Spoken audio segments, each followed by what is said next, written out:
감사 주일을 맞아서 구약 성경에 나오는 맥추절이 오늘 우리 한국교회가 지키는 맥추 감사 절과 같은 맥락에 있는 절기다라고 하는 사실을 말씀드렸습니다. 맥추절에 이스라엘 백성들은 그 첫 열매, 그러니까 가나안 땅에 들어가서 이스라엘 백성 정착하고 농사를 짓게 되었을 때 그 한 해의 첫 추수는 주로 보리, 밀 이런 것이었습니다. 그때 이제 하나님 앞에 이제 감사했습니다. 물론 맥추절은 순수한 감사, 그런 추수의 감사절만은 아니었습니다. 추수에 대한 감사, 또 하나님께서 시내산에서 율법 주심에 대해서도 또 감사했습니다. 그 밖에 또 몇몇 가지를 이 맥추절에 이스라엘 백성들은 감사했다는 것이죠. 그 여러 의미 가운데 하나는 이제 첫 수확물에 대한 감사였습니다. 그래서 맥추절은 특별히 하나님께서 내게 주신 첫 열매가 무엇인가를 생각해보고 그 첫 열매를 감사하는 절기이고 단지 이 맥추 감사절에만 이 같은 감사를 하는 것이 아니라 우리가 신앙생활 하는 일생 동안 항상 질문하고 체크해 보아야 할 것, 하나님께서 내게 주신 첫 열매가 무엇인가, 내 삶에서 주신 첫 열매들, 시간 사건마다 주시는 그 첫 열매들이 무엇인가를 생각하고 그것을 감사하는 신앙생활을 하기를 하나님께서는 원하신다. 그것이 맥추절을 정하신 이유이다. 하나님께서 맥추절을 정하신 이유이다. 이렇게 생각했었습니다. 여러분, 우리가 하나님께 감사할 것이 한두 가지가 아니죠. 그 중에서 특별히 새롭게 무엇인가를 하나님께서 소산물로 주신 것을 항상 감사해야 합니다. 한 생명이 태어난다면 가정에서 그건 첫 소산물이에요. 첫 열매예요. 그럼 감사해야죠. 그 아이가 자라나서 학교에 간다는 것, 또 한 학년 높아지는 것, 이것 다 첫 열매예요. 첫 경험들이에요. 그때 또 우리는 감사해야 할 것이고, 그렇게 해서 또 결혼하면 또 감사하고, 그렇게 해서 직장을 얻으면 또 감사하고, 그게 다 첫 열매예요. 그리고 이 직장에 있다가 또 다른 직장으로 가게 되면 그것도 첫 열매 아니에요. 그렇게 본다면 우리 삶에서 얼마나 많은 첫 열매들이 있느냐는 것입니다. 그거 다 하나님 앞에 감사하기를 하나님께서는 원하셔요. 왜 하나님께서 이런 맥추절을 정하셨을까요? 그건 다 너희가 기억하여라. 이 모든 것이 다 내가 주는 것이다. 내가 허락하신 것이다.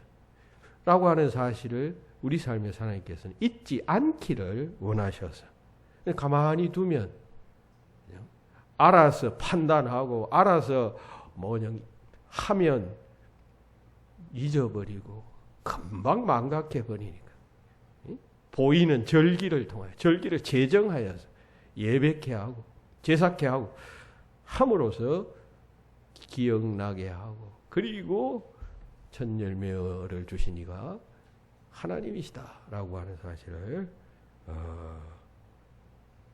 표현하도록 하나님께서 하신 것입니다.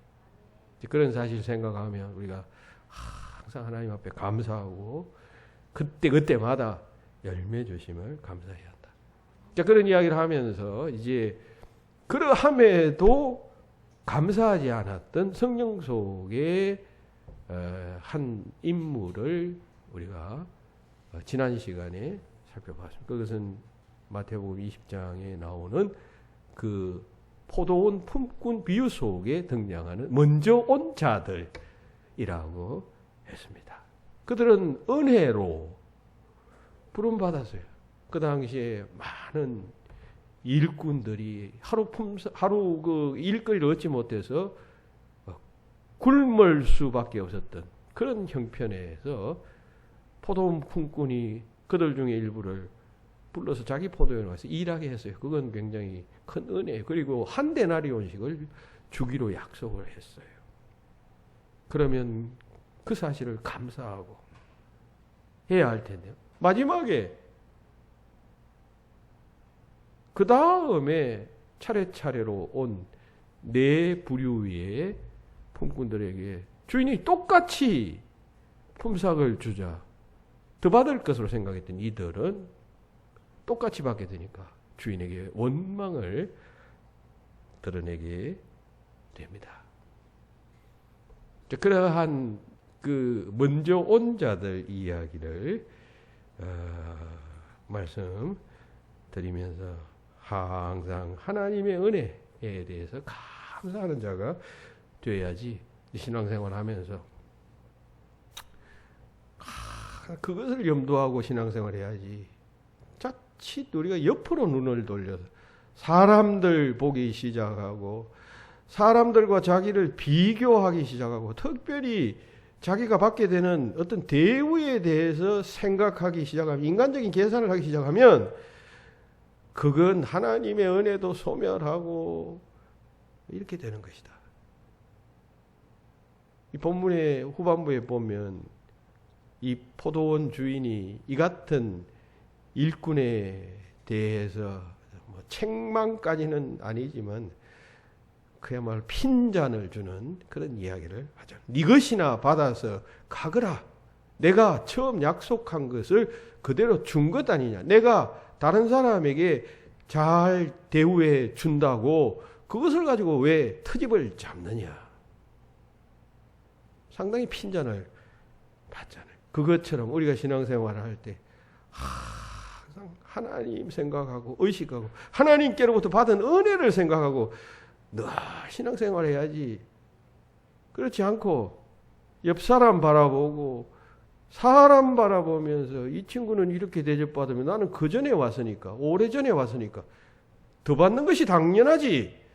이렇게 가기 시작하면 벌써 천국 백성의 삶을 상실하고 그 기쁨을 상실하게 된다라고 하는 그런 이야기를 말씀드렸습니다. 그러므로 항상 위의 것을 생각하고 바른 삶을 하나님 주시는 은혜에 대한 감사의 삶을 살아야 한다는 말씀을 드렸습니다. 오늘은 이제 지난 시간에 이어서 두 번째로 본문 속에 등장하는 한 인물인 포도원 주인에 대해서 알아보면서 또 이 사람이 누구인가 그리고 또 이 사람의 본문 속에 등장하는 태도를 통하여 우리가 배우는 바는 무엇인가 하는 것을 살펴보고자 합니다.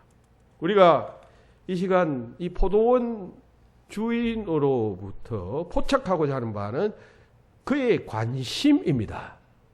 그는 무엇에 대해서 관심을 가지느냐. 그 점을 오늘 이 시간 여러분들과 함께 살펴보고 그리고 그에 따르는 교훈이 무엇인가를 찾아보고자 합니다. 본문 속에 등장하는 포도원 주인은 지난 시간에 말씀드린 대로 하나님이십니다. 하나님을 비유하는 그러한 인물입니다. 우리는 이 포도원 주인의 언행이 이제 오늘 우리가 읽은 본문에서도 나타나 있지만 또 후반부에서도 이 포도원 주인의 언행이 나타나 있는데 여기 보면 이 포도원 주인의 관심이 무엇인가 하는 것을 충분히 알 수가 있습니다. 이 포도원 주인은 이 포도원 자기 포도원의 일에 대해서는 별 관심이 없는 것 같아요. 그죠?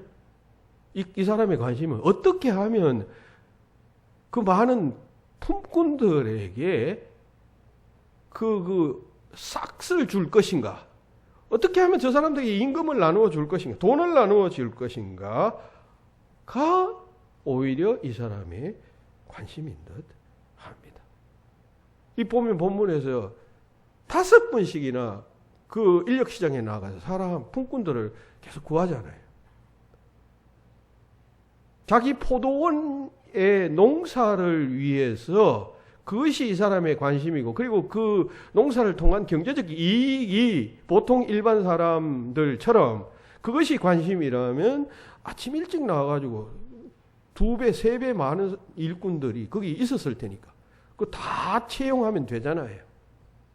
그리고 만약 그때 사람이 없었다면 그 아침 6시 이후 한 7시쯤에도 사람이 모여 있을 테니까 적어도 8시 전까지는 가서 사람들을 채용해서 일찍부터 일하게 하면 효율적으로 경제적으로 일을 시킬 수가 있잖아요. 그런데 이 포도원 주인의 관심은 그런 것이 전혀 아니었다는 것입니다. 이 주인은 오후에도 나가서 사람을 구합니다. 3시에도 나가고 오후 5시에도 가고 정오에도 가고. 여러분 오후 3시쯤 나와서 일하면 뭐 기껏해야 서너 시간 일할 것 아니에요. 오후 5시에 왔으면 1시간밖에 일하지 못합니다. 6시 되면 해가 지니까. 그러면 그건 뭐 그냥 안 시킨만도 못하죠. 손해인 것이죠. 돈은 똑같이 주면. 그러니까 이 사람은 비효율적인 일꾼의 채용으로 발생하는 지출 혹은 또 경제적 손해에 대해서는 아무 관심이 없었어요. 그것은 아랑곳하지 않고 있다는 거예요. 오직 그는 하루 벌어 하루 먹는 사람들이 돈을 벌지 못하면 굶어 죽을까만 생각하고, 굶으면 그냥 가족들도 못 먹이니까 돈을 벌지 못하면 가족들도 먹게 될 수 없으니까 그것을 안타깝게 생각해서 그저 그냥 구제하는 마음으로 그냥 그런 사람을 찾아다니면서 돈을 주고자 하는 뜻으로 사람들을 채용하고 있다는 것입니다. 그것이 포도원 주인의 관심이었다. 마치 그것이 목적인 것처럼 그는 인력시장주의를 돌고 돌았던 것입니다. 이 포도원 주인은 하나님을 비유한다 했죠. 여러분, 이와 같이 하나님의 관심이 그러하다는 것입니다. 오늘도 우리 하나님께서는 그런 뜻을 가지시고 사람들을 찾고 계십니다. 포도원 주인이 아직도 일자리를 구하지 못해서 배회하는 자는 없을까? 어떻게 하면 내가 그들에게 일자리를 주고 노임을 줄 수 있을까? 그것만을 생각하고 하루에 5번씩 장터로 나아가서 일꾼들을 찾았듯이 하나님께서는 그런 동기로 사람들을 찾으신다는 사실입니다. 뭔가 그냥 은혜를 베풀기 위해서 오직 자비를 베풀고자 하시는 목적으로 사람들을 하나님께서는 찾으시고 계신다라고 하는 사실. 예수님께서는 이 비유를 통해 간접적으로 우리에게 말씀하시고 계십니다. 그 찾으시는 하나님이심을 우리가 잘 알아야 하겠습니다. 하나님이 어떤 분이신가 하는 것을 아는 것은 매우 중요하잖아요. 우리의 행동을 결정하잖아요. 하나님이 무서운 분이시면 우리가 그 앞에 그냥 나가기를 꺼려하고 두려워하고 될 수 있으면 하나님을 잘 만나지 않는 것이 상책이죠. 그런데 하나님이 이렇게 찾으시는 분이라면 그냥 아무리 내게 무슨 문제가 있고 어려움이 있고 고통이 있고 고난이 있더라도 그냥 얼른 그 찾으시는 하나님 앞에 눈에 띄는 게 최상책 아니에요?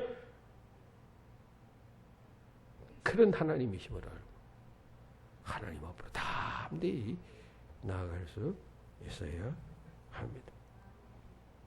누가복음 15장에 보면 역시 하나님 나라의 비유, 좀 더 구체적으로 말하면 하나님 나라의 구원에 관한 비유라고 말할 수 있는 3개의 비유가 나오죠. 그 첫 번째 비유는 이런 양의 비유입니다. 그런데 그 비유 역시 오늘 본문과 유사한 하나님의 관심을 말하고 있어요. 여러분, 본 비유는 지금 세상적 잣대와 즉 먼저 온 자들이 말했던 한 데나리온을 나중 온 사람에게 줬으면 우리에게 더 주어야 됩니다. 더 주어야 됩니다. 우리는 일찍 와서 일했으니까. 이게 세상적 잣대 아니에요? 이 세상적 잣대와 하나님의 잣대가 다르다라고 하는, 하나님은 그냥 공평하게 주는 것이 하나님의 잣대 아니에요. 주인의 잣대 아니에요. 그것이 다르다는 사실을 말을 했던 것과 마찬가지로 이 이런 양의 비유 역시 그 같은 사실을 간접적으로 말씀하고 있습니다. 이 비유 아시죠? 다 아시죠? 너무나도 유명한 비유이니까요. 어떤 사람이 양 100마리가 있었는데 한 마리를 잃어버렸습니다. 그러면 99마리는 들에 두고 이 한 마리를 찾는데 찾을 때까지 찾는다. 그리고 찾아서는 어깨에 메고 돌아와 기뻐서 온 동네 사람들을 불러놓고 잔치를 베푼다. 그러면서 예수님께서는 죄인 한 사람이 회개하면 하늘에서는 회개할 것이 없는 의인 99으로 말미암아 기뻐하는 것보다 더하다라고 말씀하셨습니다. 여러분, 이 비유를 가만히 한번 분석적으로 한번 생각해 보세요. 세속적 관점으로 한번 생각해 보세요. 어떤 문제가 있나요? 이 목자의 행동을 보면 최소한 두 가지 문제가 있어요. 첫째는 그 위험한 들판에 99마리를 그냥 놓아두고 이런 양 한 마리를 찾아간다 하면, 여러분, 그 유대인들이 그 목양하는 들판에는 늑대들과 뭐 기타 맹수들이 많았어요. 그러면 목자가 없으면 그 99마리의 그 생명이 위태롭게 되는 것이죠. 또 흩어질 수도 있어서 더 많은 양들이 흩어질 수도 있음에도 불구하고 이 사람은 이런 양 하나를 찾는 집념으로 그냥 찾아 떠나간다라고 하는 이야기입니다. 다시 말해서 이 비유는 그 목자의 차점을 강조하는 것이에요. 나머지 99마리의 양은 뭐 어떻게 되든 잘 있을 것이다라고 전제하고, 나의 관심은 이 한 마리 잃은 양 이것이기 때문에 그냥 여기는 신경 쓰지 않고 오직 거기에 몰두한다. 그게 하나님의 나라고 하나님 나라의 구원의 그러한 진상이다라고 하는 사실을 말하는 것이에요. 이게 여러분 사람의 생각과는 확실히 다르죠. 하나님의 생각은 다르죠. 사람이라면 안 돼. 99마리도 중요하니까 일단 이걸 지키고 그 다음에 무슨 다른 사람을 불러서든지 달리 조치해야 된다는 것이 우리 보통의 사람의 생각 아니에요. 그런데 하나님의 관심은 이처럼 이런 영혼을 찾으신다. 찾으심의 방점이, 이 비유는 거기에 방점이 있다는 것이죠. 그리고 또 보면 이 비유에서 여러분 이런 양을 찾고 나서 너무나도 기뻐서 벗과 이웃들을 다 모아놓고 나와 함께 즐기자. 내가 이런 양을 찾았노라 라고 말합니다. 잔치를 베풀었다는 거예요. 여러분 그러면 생각해 보세요. 계산을 해보세요. 동네 사람 다 불러놓고 잔치를 했다면 여러분 잔치의 음식은 뭐였을까요? 이 당시 양 아니겠어요? 최소한 양 4마리 정도는 잡았어야 했을 것입니다. 양 한 마리 찾아놓고 양 4마리를 죽인다면 여러분 이치적으로 계산상 손해입니까? 이익입니까? 바보스러운 일입니까? 정상적인 일입니까? 말이 되지 않는 이야기. 그러나 이 비유는 오직 한 가지 사실만 중점적으로 강조하고 있는 것이에요. 그것은 목자의 관심은 오직 찾는 데에 있다. 그리고 그 후에 그 기쁨이 뭐 이런저런 일들이 생겨난다 할지라도 오직 목자는 그 찾음에만 관심을 가진다라고 하는 사실을 강조하는 것이에요. 하나님의 찾으심. 하나님께서는 찾도록 찾으신다. 그런 이야기입니다. 새 생명 주는 일, 그리고 새 희망 가지도록 하는 일. 오늘 본문에 이 품꾼들이 그 품삯을 받아서 그것을 가지고 자기 집으로 돌아가서 가족 구성원들을 먹이고 필요한 것을 사고 하는 그 일에만 오직 품꾼의 주인은 관심을 가지고 있다라고 하는 사실을 생각하면서 하나님의 관심이 그것임을 우리가 알아. 그 하나님 앞에 우리가 다가서고 어떤 상황, 어떤 처지에서든지 하나님 앞으로 다가설 수 있는 복된 자가 되어져야만 하겠습니다. 이 누가복음 15장에 나오는 또 다른 비유가 이런 드라크마의 비유 아니에요. 이런 드라크마의 비유에서도 역시 한 드라크마를 잃은 여인이 막 집을 썰고 불을 켜서 그 이런 드라크마를 찾습니다. 찾고 나서 기뻐서 또 이 여인도 잔치를 베풀었다고요.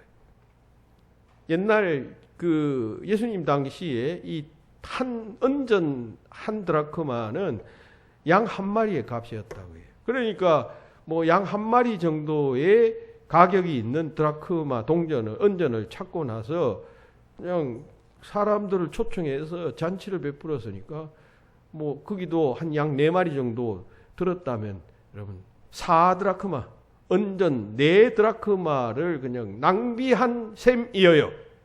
그럼에도 벗들을 불러 모아서 그 기쁨을 표현하잖아요. 그만큼 여인은 하나님을 비유하고 있죠. 찾으시는 하나님을 비유하고 있다는 것입니다. 찾고 찾으시는 하나님.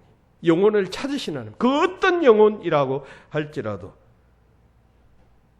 이런 양이 여러분 뭐냐 잃어버렸을 때 그 주인이 잘못했겠어요?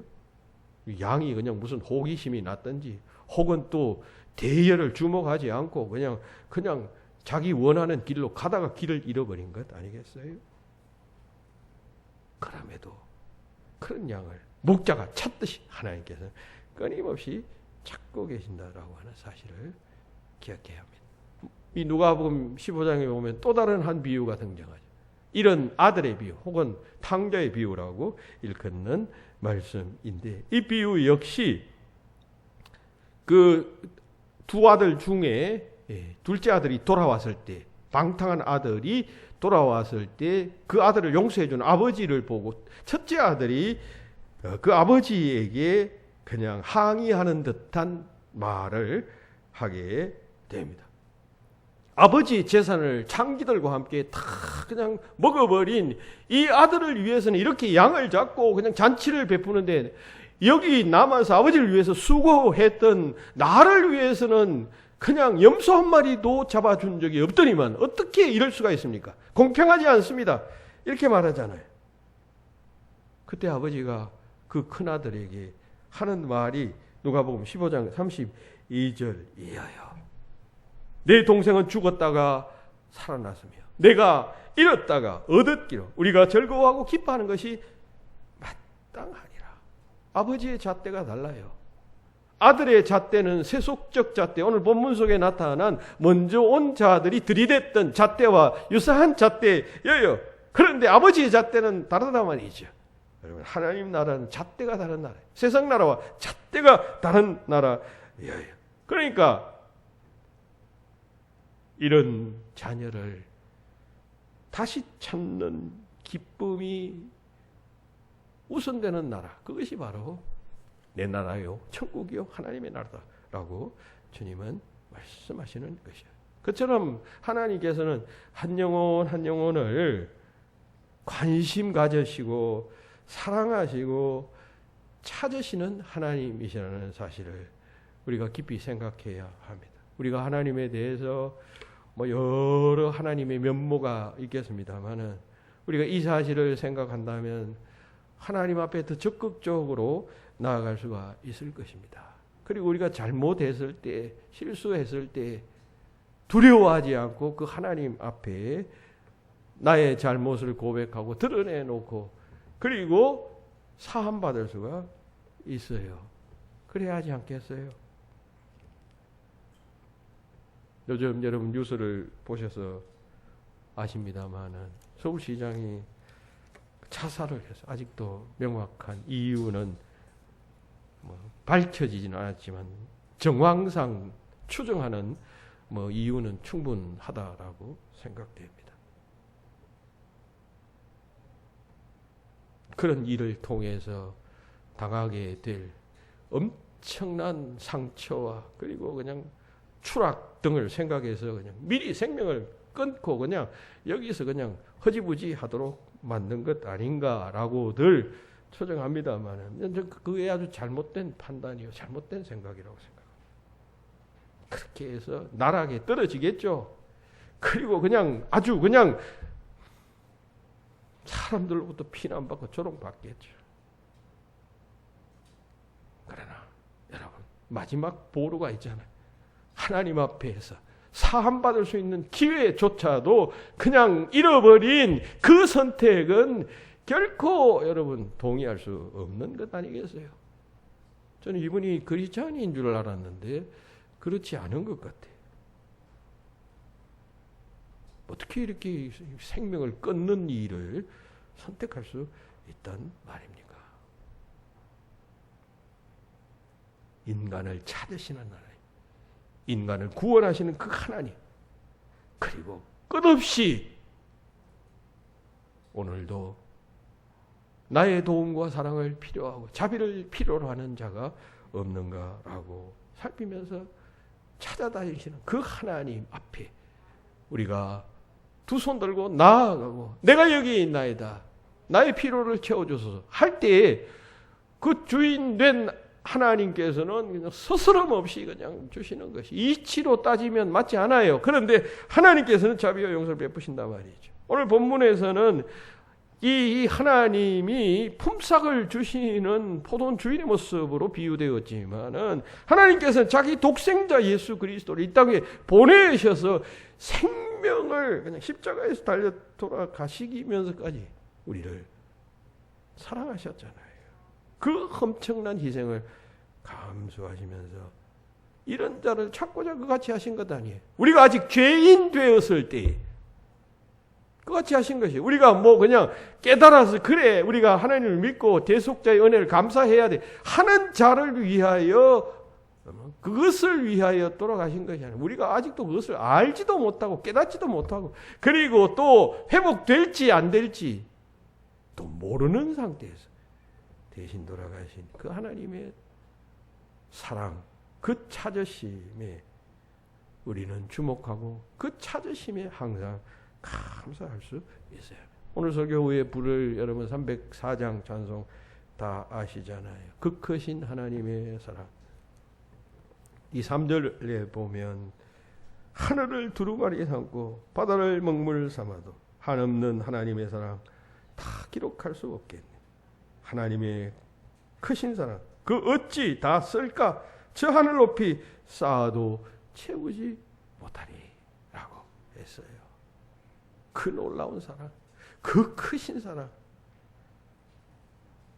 바다를 다 먹물 삼아서 붓으로 그 바닷물을 찍어서 쓴다 그런 이야기죠. 그거 다 써도 그 하나님의 사랑을 다 쓸 수 없다, 다 기록할 수 없다 했으니까 어마어마하다 그런 이야기인 것이죠. 그처럼 하나님은 사랑으로 우리 인간들을 찾아오셔요. 그 찾아오시는 하나님과 만나심으로 그리고 그 은혜를 깨닫고 감사하고 그 은혜로 살고 그 은혜로 그냥 자를 대고 세상을 판단하고 나를 판단하고 이웃을 판단하는 그런 역사가 일어나기를 예수님의 이름으로 축원합니다. 그 하나님의 관심에 주목하시는 여러분 되시길 바랍니다. 한 가지 이야기만 하고 말씀을 마치겠습니다. 1988년에 개봉한 라이언 일병 구하기라고 하는 영화가 있었습니다. 실화를 바탕으로 한 각색된 영화인데요. 2차 대전 막바지에 있었던 이어요. 독일군에 의해서 고립되었던 그 프랑스 전선에서 이 전투를 벌이고 있던 미군 병사 라이언 일병을 구하기 위해서 밀러 대위를 비롯한 특공대 7명, 소위 8명이죠. 8명의 특공대가 그 라이언 일병이 전투하는 그 곳까지 그가 어디에 있는지조차도 몰라요. 그런데 그냥 무작정 이제 물어 찾아 그 라이언 일병을 찾아가서 결국 그를 구한다라고 하는 그런 내용의 영화예요.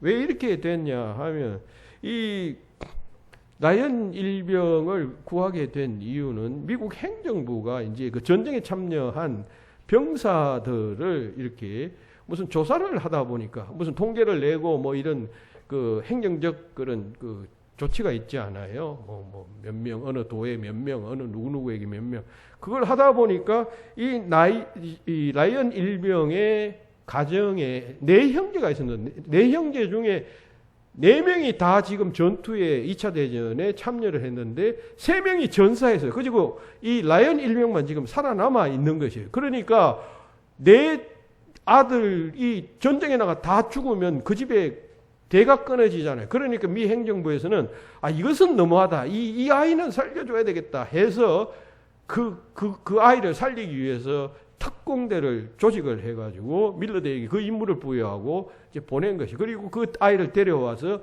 집으로 이제 제대시켜서 그냥 그 어머니에게 돌려드리기 위해서 그같이 명한 것이에요. 그런데 이게 쉬운 일이 아니었어요. 어디에 있는지도 모르는 라이언 일병을 찾아가면서 그냥 포탄과 전투 속에서 그냥 찾아가는데, 그런 상황 속에서 대원들은 질문을 던집니다. 도대체 세상에 이런 이상한 계산이 어디 있어? 라고 하는 말을 그 영화 속에서 던지면서 혼란에 빠집니다. 그렇지 않아요? 그 한 일병을 구하기 위해서 지금 8명의 훈련된 숙련된 그 대원들을 대원들을 이렇게 죽이는 이런 작전이 세상에 있을 수가 있어. 난 납득하지 못하겠어. 이게 그냥 그 부하들 사이에 생겨나게 되어서 밀러 대위는 그러한 부하들을 설득하면서 계속 작전을 수행해 갑니다. 결국 이제 수소문해서 라이언 일병이 어디 있는가 하는 것을 알게 되고, 거기 가서 결국 그 라이언 일병을 구출하지만 안타깝게도 소대원 8명이 그간에 그 라이언 일병을 구하기까지 8명이 차례차례로 다 죽게 된다라고 하는 그런 이야기. 마지막 이 밀러 대위까지도 죽게 됩니다. 그러니까 이 영화는 그 영화 중에서 대원들이 고백했던 도대체 세상에 이런 이상한 계산이 어디 있어? 라고 하는 여운을 아주 길게 남기는 영화라고 하겠습니다. 자, 길게 말씀드렸는데, 자, 이 영화 속에 밀러 대위와 그의 부대원들이 라이언 일병을 구하기 위해서 계속해서 찾아가는 것처럼 하나님께서는 그같이 우리 인생들을 찾으신다는 사실, 여러분 꼭 기억하시기 바랍니다. 찾으시되 끝까지 찾을 때까지 찾으십니다. 그리고 찾고는 기뻐하시는 하나님이십니다. 그 하나님의 관심, 그것을 우리가 알아야 하겠습니다. 여러분, 찾아서 기뻐하시되 그 기쁨의 정도가 그냥 보통 이상의 정도가 아니라 이상할 정도의 과도한 기쁨이에요. 그렇잖아요. 양 한 마리 찾아놓고 양 4마리를 죽여서 그냥 잔치를 베풀어야 할 정도로 기뻐하는 기쁨이니까 세속적 관점, 세상적 잣대로 보면 그게 합리적이지 않아요. 하지만 그만큼 기뻐하신다, 그런 뜻인 것입니다.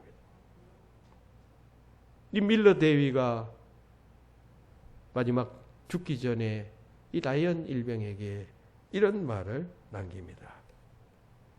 나는 네가 구할 만한 가치가 있는 사람이었기를 바라네 하면서 숨을 거두어요. 그렇게 그 대원들이 차례차례로 그냥 전투에서 위험을 포탄을 그냥 총알을 그냥 피해가면서 죽고 결국 마지막에 다 죽었잖아요. 죽으면서까지 그렇게 구했던 라이언 일병, 네가 그만큼 우리의 희생에 합당한 가치 있는 인간, 가치 있는 삶을 살기를 바란다, 그런 뜻 아니에요. 여러분, 하나님께서 우리를 위하여 죽으셨다면 이건 인간의 죽음이 아니잖아요. 하나님의 죽으심. 그러면 우리는 그 고귀한 희생으로 인해서 살림받은 사람이라며 우리가 정말 그 하나님의 죽으심에 합당한 삶, 구원받을 만한 가치 있는 사람이 되기를 하나님께서도 원치 아니하시겠습니까?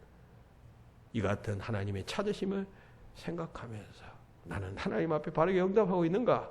바른 삶을 살고 있는가? 내가 받은 구원은 그만큼 소중한 것인가?